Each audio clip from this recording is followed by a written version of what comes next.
대학생 때 소개팅 자리에서 아버지의 직업이 무엇이냐는 질문에 이런 말을 합니다. 아버지는 그냥 작은 사업하십니다.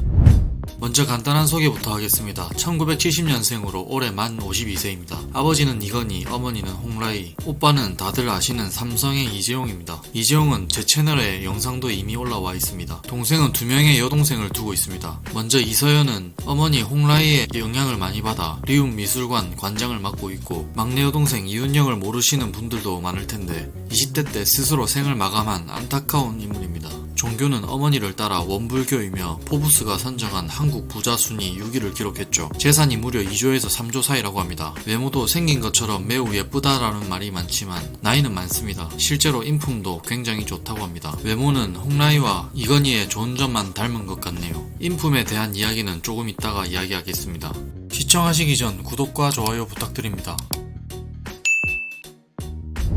삼성의 다른 형제들과 같이 유학을 가지 않습니다. 공부를 못해서가 아닌 어릴 적부터 몸이 많이 약했다고 하죠. 그래도 엘리트 코스를 밟습니다. 아주 엘리트들만 간다는 대원외고를 나와서 연세대학교 아동학 학사를 졸업했는데, 그래서인지 아들과 마트에서 쇼핑을 할 때 아주 다정다감하게 대하는 모습이 찍히기도 했죠. 엄마 나 저거 사줘 하면 그냥 마트를 사버릴 수 있는데 말이죠. 어린 시절부터 이부진은 삼성에서 언론에 노출되는 것을 좋아하지 않았기 때문에 어렸을 때 학창시절에 어떤 생활을 했는지 알 수 있는 정보는 없으나, 대학교 시절에 이부진이 소개팅 자리에서 한 가지 일화가 있습니다. 어떤 사람이 SNS에 올린 이야기가 하나 있는데, 소개팅 중에 아버지는 뭐 하시는 분이냐고 물었더니 아버지는 그냥 작은 사업 하신다 라고 대답했다고 합니다. 이런 것을 보면 이재용과 조금 비슷한 것 같네요. 이재용도 학교에 가족사항을 적는 칸에 아버지를 그냥 회사원이라고 적었다고 하죠. 그만큼 떠벌리지 않는 성격이고 조용조용하게 살았다는 것을 알 수 있습니다.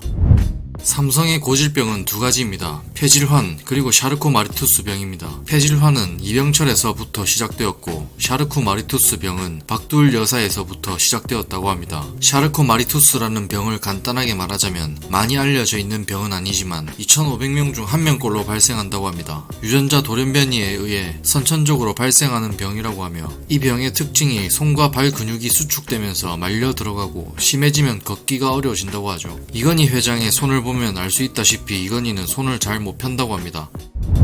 호태신라 부장으로 입사하기 전에 먼저 결혼식을 올립니다. 결혼에 대한 이야기가 굉장히 재밌습니다. 남편이었던 이무재는 뭐하는 사람이었을까? 삼성 측에서는 이무재를 삼성물산에 그냥 일반 직원으로 근무했던 사람이라고 하는데, 이무재 측에서는 나는 일반 사원이 아니었고 이부진의 경호원 출신이라고 말했으며, 이부진이 몸이 좋지 않아 곁에서 돌보다가 연인이 되었다고 밝혔습니다. 이건희와 홍라희의 반대가 굉장히 심했다고 합니다. 이건희는 이재용과 마찬가지로 재벌 대 재벌의 결혼을 원했던 것 같네요. 그래서인지 이건희 회장은 엄청난 반대를 했다고 합니다. 그럼에도 불구하고 이부진은 끝내 허락을 받아냅니다. 안 그래도 몸이 좋지 않은 데다가 단식 투쟁을 하니 이건희와 홍라희는 허락할 수밖에 없었죠. 그래서인지 결혼식 때도 이건희는 안 좋은 표정으로 찍혔다고 합니다.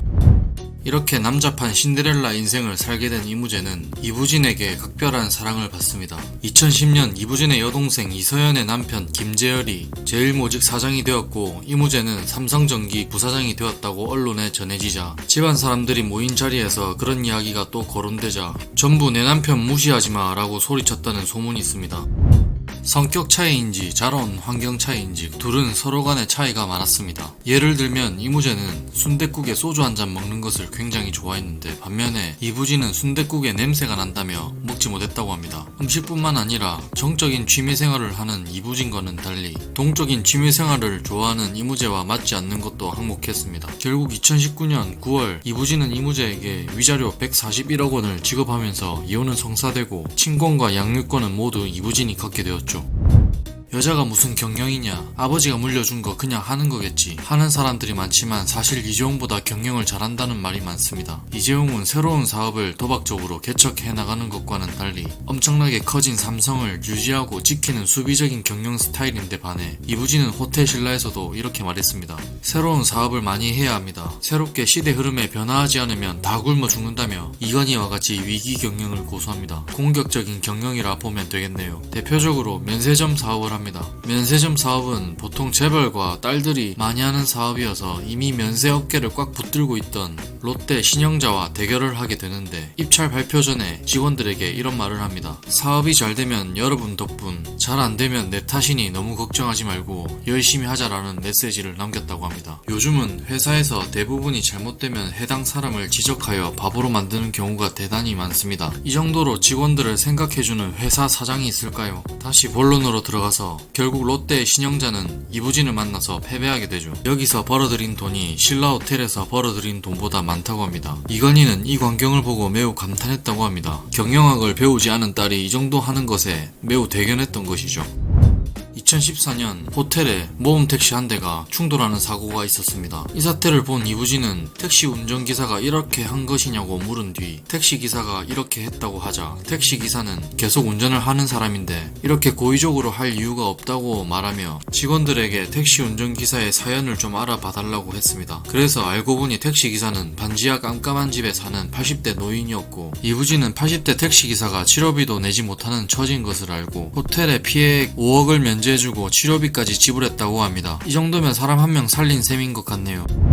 이건희가 이부진에게 늘 하는 이야기 6가지를 하고 영상 마치도록 하겠습니다. 부자처럼 생각하고 부자처럼 행동해라. 그러면 나도 모르는 사이에 부자가 되어 있다. 남의 잘됨을 축복하라. 그러면 그 축복이 메아리처럼 나를 향해 돌아온다. 힘들어도 웃어라. 절대자는 웃는 모습을 좋아한다. 자신감을 높여라. 기가 살아야 운도 산다. 있을 때 겸손해라. 그러나 없을 때는 당당해라. 한 발만 앞서라. 모든 승부는 한 발자국 차이이다. 오늘 영상 여기까지입니다. 구독과 좋아요 부탁드립니다.